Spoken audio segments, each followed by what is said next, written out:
சாந்தி வரம் தரும் சக்தியே என் வீட்டில் வாசம் செய். பெண்ணே நீ ஒரு பொன்மலர். சனி பகவான் வழிபாடு. சங்கடந்தீர்க்கும் சனி பகவானே மங்களம் பொங்க மனமயிர் தருளாய் சச்சரவின்றி சாகா நெறியில் இச்சகம் வாழ இன்னருள் தாத்தா. சனி பகவான் அஸ்தமன காலங்களில் பலமிக்கவராக விளங்குகின்றார்.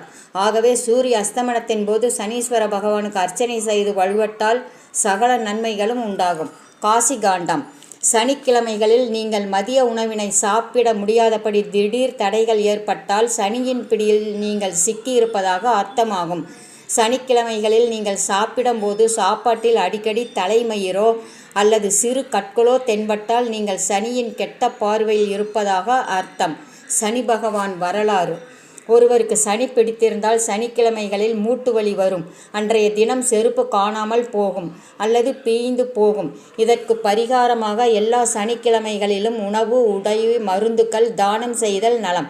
இரும்பு சாமான்களோடு கொஞ்சம் துளசியும் சேர்த்து தானம் செய்யலாம். நடக்க முடியாத உடல் ஊனமுற்றவர்களுக்கு சர்க்கரை நாற்காலி வாங்கி கொடுத்தால் வாகன விபத்துக்களிலிருந்து தப்பிக்கலாம்.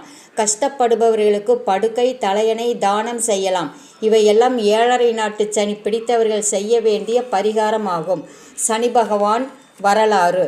எந்த நேரமும் தன் கடையில் ஆட்கள் வந்து குவிந்து வியாபாரம் அமோகமாக நடக்க வேண்டும் என்று நினைப்பவர்கள் ஓம் ஸ்ரீம் க்ளீம் தனம் வர்ஷ்ய வர்ஷ்ய நமக என்ற மந்திரத்தை தினமும் சொல்லலாம். ஏவல், பில்லி, சூனியம் இவைகளால் பாதிக்கப்பட்டவர்கள் ஓம் ஸ்ரீம் சுதர்சனாய நமக என்ற சுதர்சன மந்திரத்தை தினமும் சொல்ல தீமைகள் அழியும். செல்வத்தை விரும்புபவர்கள் தினமும் ஓம் ஸ்ரீம் மகாலட்சுமி ஸ்ரீம் நமக என்ற மந்திரத்தை சொல்லி வர செல்வம் பெருகும். புத்தி கூர்மையை வளர்க்கவும் ஞானம் பெறவும் திறமையை வளர்க்கவும் ஓம் நமோ மேதா தட்சிணாமூர்த்தியை நமோ நமக என்ற தட்சிணாமூர்த்தி மந்திரத்தை பயன்படுத்தலாம். துர்க்கைக்கு விளக்கு ஏற்றும் போது ஓம் ஸ்ரீம் க்ளீம் சாமுண்டாய விச்சே என்ற மந்திரத்தை சொல்ல வேண்டும். சாஸ்திரம் புக்கிலிருந்து.